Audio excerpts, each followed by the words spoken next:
With permission, Mr. Speaker, I'd like to update the House on the despicable terrorist attack in Algeria and on the tragic events of the last few days. It is with great sadness that I have to confirm that we now know 3 British nationals have been killed and that a further 3 are believed to be dead, as is a Colombian national who was resident in Britain. I'm sure the whole House will join with me in sending our deepest condolences to the families and the friends of all those who've lost loved ones. Mr. Speaker, first let me update the House on developments over the weekend and the steps we've taken to get survivors home, and then let me begin to set out how I believe we'll work with our allies to overcome the terrorist scourge in this region.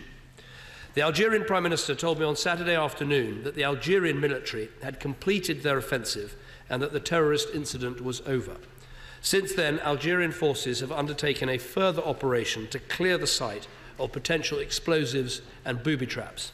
This is still being completed, and it will allow our embassy-led team to access the site. It is important to put on record the scale of what happened. There is still some uncertainty around the precise facts, but we believe that in total there were some 800 employees working at the In Amenas site at the time of the attack, about 135 of whom were foreign nationals. Over 40 were taken hostage, at least 12 were killed, with at least a further 20 unaccounted for and feared dead. The Algerian Prime Minister has recently said today that he believes 37 foreign hostages were killed. The number of terrorists was over 30. Most were killed during the incident, but a small number are in Algerian custody. Our immediate priorities have been the safety of the British nationals involved, the evacuation of the wounded and freed hostages, and the repatriation of those who've tragically been killed. Working closely with BP and side by side with our US, Japanese and Norwegian partners, a swift international evacuation effort has been completed. The last British flights out on Saturday night brought not only the remaining freed Britons, but also Germans, Americans, New Zealanders, Croats, Romanians and Portuguese. As of yesterday, all 22 British nationals caught up in the attack, who either escaped or were freed, had been safely returned to Britain to be debriefed by the police and, of course, reunited with their families. Now, our most vital work is bringing home those who died.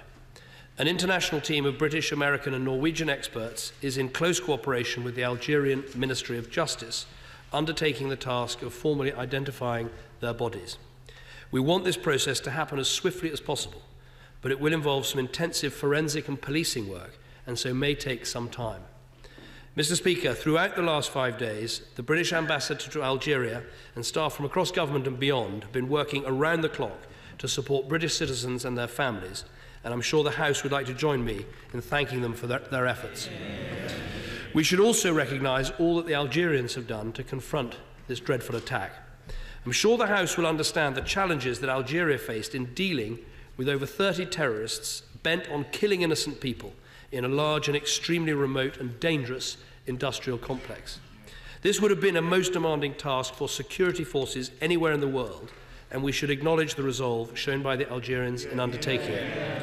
Above all, the responsibility for these deaths lies squarely with the terrorists. Mr. Speaker, many questions remain about this whole incident, but one thing is clear. This attack underlines the threat that terrorist groups pose to the countries and the peoples of that region, and to our citizens, our companies, and our interests too. 4 years ago, the principal threat from Islamist extremism came from the Afghanistan and Pakistan region. A huge amount has been done to address and reduce the scale of that threat.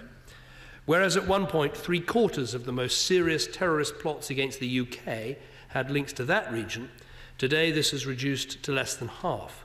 But at the same time, Al-Qaeda franchises have grown in Yemen, Somalia, and parts of North Africa. The changing nature of the threat we face was highlighted in our national security strategy in 2010, and it did shape the decisions that we made. While, of course, there were difficult decisions to make, we increased our investment in special forces, cybersecurity, key intelligence capabilities, while also increasing our investment in fragile and broken states. In North Africa, as in Somalia, terrorist activity has been fueled by hostage ransoms and by wider criminality. To date, the threat it poses has been to these North African states themselves, and of course, as I've said, to Western interests in those states. But as it escalates, it is also becoming a magnet for jihadists from other countries who share this poisonous ideology. Indeed, there are already reports of non-Algerian nationals involved in this attack. Mr. Speaker, more than ever, this evolving threat demands an international response. It must be one that is tough, intelligent, patient, and based on strong international partnerships. First, we should be clear that this murderous violence requires a strong security response. We must be realistic and hard-headed about the threats that we face. Our role is to support the governments of the region in their resolve to combat this menace, as many are doing at a high cost. So we will work closely with the Algerian government to learn the lessons of this attack and to deepen our security cooperation. And we will contribute British intelligence and counter-terrorism assets to an international effort to find and dismantle the network that planned and ordered the brutal assault at In Amenas. We must work right across the region. In Nigeria, we will continue our close security partnership with the government as it confronts Islamist-inspired terrorism. In Libya, we will continue to support the new government on the urgent priority of building new and effective security forces. And in Mali, we will work with the Malians themselves, with their neighbours and with our international allies to prevent a new terrorist haven developing on Europe's doorstep. Mr. Speaker, we support the French intervention that took place at the request of the Malian government, and we are working to ensure that an African-led military force can, with the appropriate training and support, help to ensure Mali's long-term stability. That support would include the EU training mission that was agreed by EU foreign ministers in Brussels last week. Second, our tough security response must be matched by an intelligent political response. Al-Qaeda franchises thrive where there are weak political institutions, political instability, and the failure to address long-standing political grievances. So we need a political approach that addresses these issues. We must support effective and accountable government. We must back people in their search for a job and a voice. And we must work with the UN and our international partners to solve long-standing political conflicts and grievances. Third, we must be patient and resolute. Together with our partners in the region, we are in the midst of a generational struggle against an ideology which is an extreme distortion of the Islamic faith and which holds that mass murder and terror are not only acceptable but necessary. We must tackle this poisonous thinking at home and abroad and resist the ideologues' attempt to divide the world into a clash of civilizations. The underlying conflicts and grievances that are exploited by terrorists are in many cases long-standing and deep. And of course, the building blocks of democracy, the rule of law, the independence of the judiciary, the rights of minority, free media and association, a proper place in society for the army, these are a big part of the solution, but they all take a long time to put in place.